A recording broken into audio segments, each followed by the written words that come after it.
The film begins with a city in China where roads are blocked due to traffic, and in this same car we see a little kid Faye who was looking down the mirror of his car and looking out the window at Ethkit, but then he starts to feel something when he sees all the food of Sarah's people sitting in the restaurant start flying in the air. Here he sees that everyone has gone out of their desires and gathered on the road and looking towards the sky.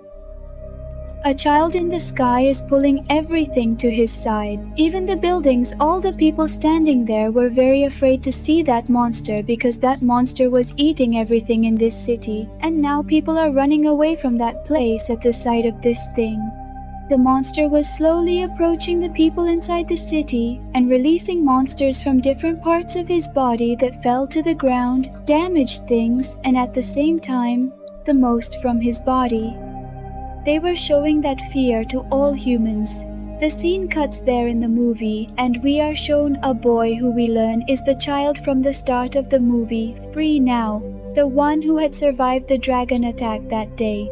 But now, he lived in the underground city with those who had survived the monster's attack on that day, and these survivors had built this underground city for their protection. Here we find out that it has been 20 years since that incident, and people are still fearing that dragon named Kraken, and through a news report in the movie, we learn that humans have now developed a massive weapon they wanted to destroy with its attack the Kraken. Even as he watched the news, he had no interest in it because he was a smuggler who used to steal things from above ground and bring them to the underground city, and in this work he had a partner named Sasha. Then, still stealing some things, he comes into a hotel to a man who was a gangster and then to him. He used to send his smuggled goods.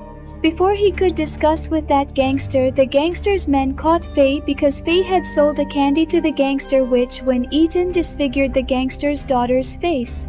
To avenge this, they were about to attack Faye, but with great cunning, Faye threw the monster creature from his pocket at those men, making them scared, and then he fled. However, seconds later, they realized that the creature was fake and they began to chase Faye to catch him.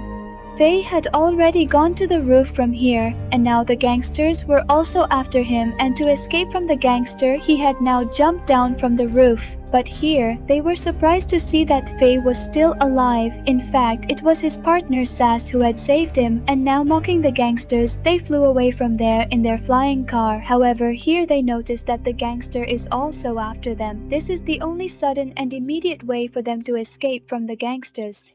With no alternative left, they had to venture onto the hearse service, encountering the massive joint monster Kraken and its brood of smaller monsters that threatened and could potentially consume them. Gangsters too emerge onto the Earth's surface amidst collapse, and shortly upon traveling, a warning alarm in the discarded car begins to sound. They realize that monstrous threats loom nearby, capable of devouring them at any moment, and at this point they are all contemplating the multitude of attacks on the car. On the other side, these very monsters also assault the gangster's car, devouring each of the gangster's men one by one, except for the gangster Phi, who, through his car, was desperately battling against the monsters. Observing the gangster in peril, he decides to rescue him, swiftly turns his car to fling nearby monsters away, hands the steering over to Sasa, and proceeds towards the door. Just then, the gangster leaps from his car, and Phi seizes the opportunity to save him. In this way, they successfully rescue the criminal, but subsequently their automobile spirals into chaos and collides with a structure. Miraculously, nobody is harmed, and they all disembark from the car unscathed. However, they encounter an odd sensation when they observe a sage perched atop their vehicle following Sasa. Then, swiftly catching his breath, he leaves the edifice as the hoodlum assaults the creature with chunks of cement. Yet the beast remains unfazed by the onslaught. Rather, the creature is gearing up to strike the racketeer, who now commences a dash behind Phi, and at that instant, we witness the T-monster on the verge of swallowing them whole. Out of the blue, numerous troopers burst into the premises and encircle the fiend, initiating gunfire upon it. The volleys barely bother the beast, and it hurls an unfortunate soldier at a distance. Seeing this, a different enlisted man is incited and seizes an iron bar.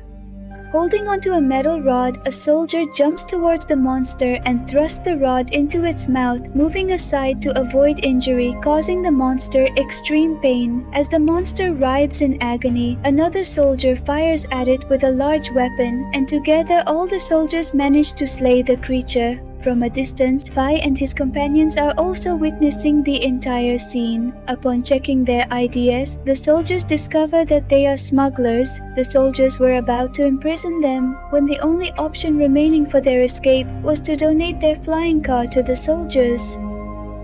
While Padam watches the three with the soldiers in their car, it suddenly begins to ascend, revealing that a giant monster is about to engulf the vehicle. When there seems to be no escape, Sasa rises and injects extra jet energy into their car, powering it to break free from the monstrous grip with this turbocharged boost. The automobile engines malfunction because of the jet force, and the vehicle often bursts into flames while airborne at a distance from the beginning. Fortunately, the entire squad is safe and they reassemble on the terrain.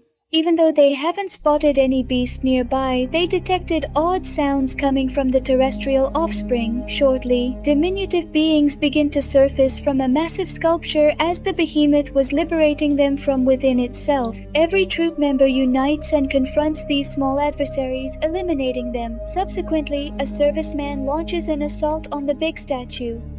Only the statue is destroyed, causing more harm than good, as all the moisture graduates inside it, which hadn't died from the attack, came out. Together, they are now fighting these creatures. But as soon as they realize that there are too many of them, and they cannot win, the captain makes a plan for one soldier to push them away with his wave shield.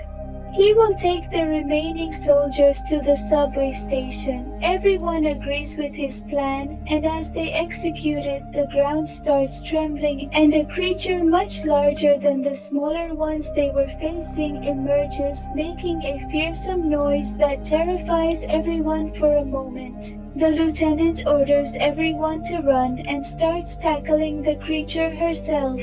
But as the creature attacks, she slides on the ground to evade and counterattacks. But the creature uses its tentacles to throw the lieutenant away, then turns and grabs another soldier. The monster throws the officer aside and is about to strike when suddenly it stops, noticing that the soldiers have distracted it. Now all the people are escaping from the scene, with one soldier diverting the monster's attention. However, the alien enraged attacks him. Consumed by fury, he launched an assault on the beast that led to his weapon's fall, and while he stooped to pick it up, the extraterrestrial creature pierced him using a sharp appendage. As they beheld their allies' demise, the entire squad felt an intense sorrow, yet the mortally wounded warrior urged them to flee. Subsequently, they are situated within a metro station, and it's disclosed that they are elite troops tasked with eliminating the mastermind whose beast unleashed havoc upon the globe. Now, with the creature poised to surface once more, their strategy was to exterminate it to prevent the release of its minions anew. However, losing a team member in this spot plunged the rest into deep mourning, and one soldier proclaimed that they should abandon the mission and blames one of their own for the death of their friend. The captain intervenes to stop the argument, stating, he states that we must now complete the mission together so that their friend's death isn't in vain. Realizing the severity of the situation, Free then reveals a secret passage used previously for smuggling to assist the soldiers. While navigating the tunnel towards the underground city, they are ambushed by creatures. Upon reaching the underground city, they are shocked to find that both stores had already attacked and everyone there had perished. During their journey, they come across the dead body of a soldier, from whose walkie-talkie some voices can be heard. The captain quickly grabs the walkie-talkie and responds, which surprises everyone at the control center to learn that there are still survivors. They then inform the captain that the monster krakens will reach the city in just 3 minutes, leaving them with only 3 minutes to launch their mission. as all individuals rush to the armaments bay for the deployment. Free, alongside the captain, inadvertently finds themselves parted from their companions. Already on the run, these two are pursued by a beast. They leap through the portal, prompting the creature to plummet as they seize the protruding bricks to ascend toward the launch pad. Upon arrival, they realize the gate is sealed and the electrical circuitry is defective. Sal, along with the lieutenant, tries to fix it, and just then, alien creatures begin their assault. While the other soldiers are engaged, Sasha manages to repair the connection, and just as the gangster tries to turn on the switch, he gets electrocuted and burns his hand. Now this gangster, wanting to save humanity, is determined to open the gate by any means, even using his robotic hand. As he lifts the lever towards the gate, it falls back down, and then he makes a decisive action. He says he will lift the lever up and everyone will enter through that gate. As the soldier is struggling with a creature on the other side, he gets attacked by another creature, and while dying, he tells the remaining soldiers to go inside the gate, complete the mission, and save humanity. Just as everyone enters the gate, the soldier detonates himself, killing all the creatures present there, where they were deeply saddened by the death of their 3 comrades. Now, the main character of this movie gets fired up and declares that the death of our comrades will not be in vain. Instead, we will definitely kill the Kraken and save this world from its destruction. The captain inserts his device into the launch mechanism. The launch device was placed at a spot right under the Kraken's path, and as soon as the Kraken enters the range, they aim to shoot it down with their missile. The order to start the mission is received from headquarters, and energy from every city is directed to that launch machine. They are given power which turns on an inside light and sends a colossal laser beam towards the sky, traveling straight to attack the master. It was about to hit and kill him when suddenly, due to a power shortage, the launch machine stops, and the Kraken remains alive with a huge hole in its belly. Just as they were about to accept defeat, one of them suddenly speaks up. He argues that it's not necessary to kill the dragon with the large launcher, and instead, if they insert their homemade web directly into the launcher without using it, and into the dragon's mouth, it could still kill the creature. For this task, they needed a flying car, which would go to the dragon in the sky using the launch machine's elevator.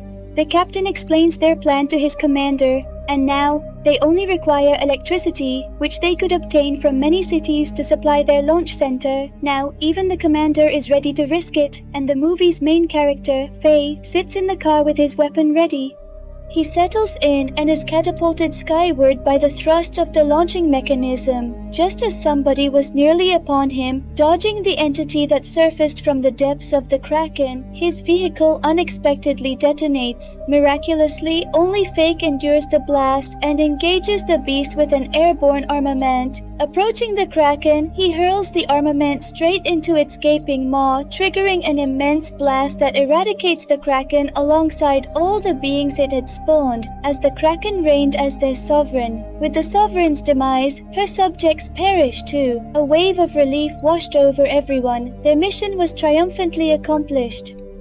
The people were forever freed from the threat of the Kraton, but Sasha was very sad because she could no longer see her friend after today. The scene shifts from here, and we are shown that all the people are now moving to the earthly service from the underground city. She was moving over to the free service and was very happy to see everyone together, yet inwardly she was deeply saddened by the loss of Fir. In her sorrow, she went to the place where they always used to meet properly, and there she encountered what she wasn't expecting, meaning at that place her car showed up, revealing that Faye had survived that day, and now they were both preparing to go to the surface of Earth where their future lay. This is where the movie ends, showing their journey.